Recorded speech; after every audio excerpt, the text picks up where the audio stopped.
بسم اللہ الرحمن الرحیم۔ معزز خواتین و حضرات، السلام علیکم ورحمۃ اللہ وبرکاتہ۔ انسان جب ایمان اور تقوی کے راستے پر چلے تو اسے کبھی مایوس نہیں ہونا چاہیے۔ کوئی ایسی رات نہیں جس کی صبح نہ ہو۔ رب کائنات نے سیدنا موسیٰ علیہ السلام کے ساتھ جو ایمان والے لوگ تھے ان پر کیا انعام نازل فرمایا، یہ ہمارے آج کے قرآن مجید کے سبق کا موضوع ہے۔ معمول کے مطابق سب سے پہلے آیت مبارکہ کی تلاوت کرتے ہیں۔ اعوذ باللہ السمیع العلیم من الشیطان الرجیم۔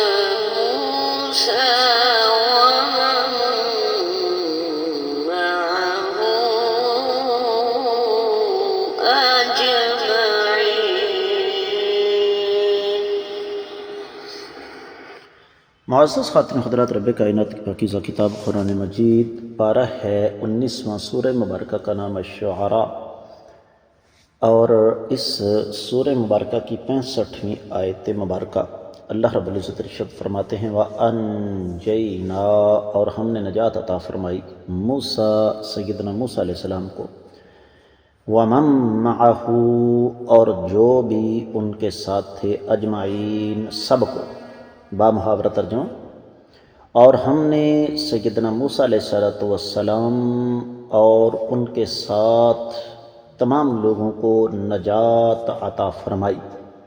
امام ابن کثیر رحمۃ اللہ علیہ ارشاد فرماتے ہیں کہ اس کا معنی یہ ہے وَأَنْجَيْنَا مُوسَىٰ وَبَنِي إِسْرَائِيلَ وَمَنِ اتَّبَعَهُمْ عَلَىٰ دِينِهِمْ فَلَمْ يُهْلِكْ مِنْهُمْ أَحَدٌ۔ تفسیر ابن کثیر میں صرف اتنے الفاظ ہیں کہ ہم نے موسیٰ علیہ السلام اور بنی اسرائیل اور جن لوگوں نے بھی ان کے دین کی پیروی کی تھی ان سب کو نجات عطا فرمائی، اور ان میں سے کوئی بھی ہلاک نہیں ہوا، ان میں سے کوئی بھی سمندر میں غرق نہیں ہوا۔ دیگر کتب تفسیر کا جائزہ لیا جائے تو اہل علم یہ فرماتے ہیں کہ یہ اللہ تعالیٰ کا فضل تھا، اللہ تعالیٰ کا احسان تھا کہ رب کائنات نے اپنا وعدہ سچا کر دکھایا، اور یہ اللہ کا کوئی نیا وعدہ نہیں ہے۔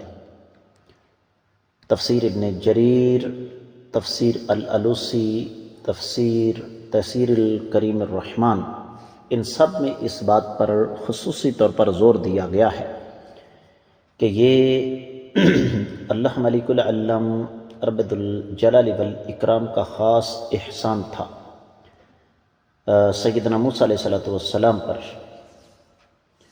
اور جب ہم اس بات کو لے کر، اس آیت مبارکہ کو لے کر مزید آگے بڑھتے ہیں تو ہمیں یہ پتہ چلتا ہے کہ اللہ تعالیٰ اسی طریقے سے اپنے بندوں کی مدد فرماتے ہیں کہ رب کائنات نے سیدنا موسیٰ علیہ السلام اور ان کے ساتھیوں کو، چاہے وہ بنی اسرائیل سے ہوں اور چاہے قبطیوں سے ہوں جو ایمان والے تھے، ان کو اپنی قدرت کے ساتھ، اپنی حکمت کے ساتھ معجزہ دکھا کر اس معجزے کے ذریعے نجات عطا فرمائی۔ اور یہ اللہ تعالیٰ کا وہ وعدہ ہے جو ہر دور میں وفا ہوتا آیا ہے اور آج بھی ہو رہا ہے۔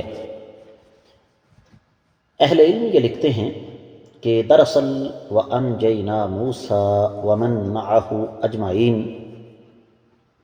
اس میں ایک عبارت محذوف ہے، اور وہ محذوف عبارت کچھ یوں بنتی ہے وَدَخَلَ مُوسَىٰ وَبَنُو إِسْرَائِيلَ الْبَحْرَ، کہ سیدنا موسیٰ علیہ السلام اور بنی اسرائیل سمندر میں داخل ہوئے، بحر قلزم میں داخل ہوئے۔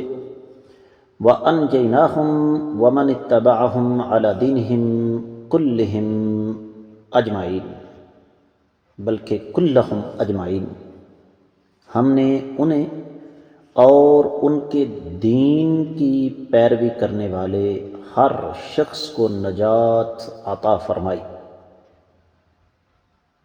اور نجات اس طرح عطا فرمائی اللہ رب العزت نے کہ ان میں سے کوئی بھی ہلاک نہیں ہو سکا۔ معزز خواتین و حضرات، یہاں پر ایک اور چیز جس کی طرف میں خصوصی طور پر آپ کی توجہ مبذول کروانا چاہوں گا،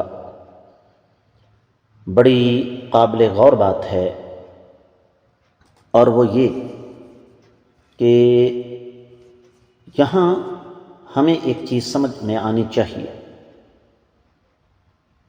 اور وہ یہ کہ جہاں بھی عقل اور قدرت ٹکرا رہی ہوں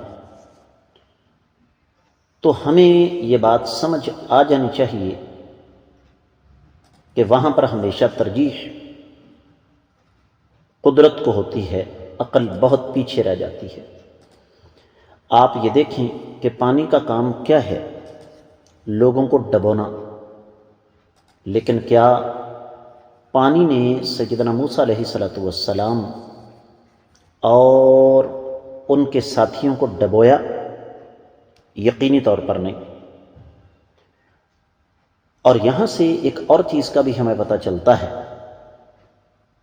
اور وہ یہ کہ ہمیں کبھی بھی اللہ ملک العلم رب الجلال والاکرام کی قدرت کاملہ سے مایوس نہیں ہونا چاہیے۔ یہ ہماری حماقت ہے، بلکہ حماقت کی انتہا ہے کہ ہم لوگ بہت جلد مایوس ہو جاتے ہیں۔ اب دیکھیں کہ سیدنا موسیٰ علیہ السلام کی قوم یا آپ کے جو ساتھی تھے، ان کے آگے سمندر، پیچھے دشمن۔ عقل تو یہاں کہہ رہی ہے کہ بچنے کا کوئی راستہ نہیں، لیکن ایمان کیا کہتا ہے کہ رب کائنات سب کچھ کرنے پر قادر ہے، اور اللہ نے پھر اپنے بندوں کی مدد فرمائی۔ تو اس آیت مبارکہ سے ہمیں سب سے اہم بنیادی سبق یہی ملتا ہے کہ ہمیں کبھی بھی اللہ تعالیٰ کی رحمت سے نا امید نہیں ہونا چاہیے۔ اللہ تعالیٰ اپنے بندوں کو کبھی رسوا نہیں کرتے۔ اس کے ساتھ ہی آج کا قرآن مجید کا سبق مکمل ہوتا ہے۔ اجازت دیجیے، السلام علیکم ورحمۃ اللہ وبرکاتہ۔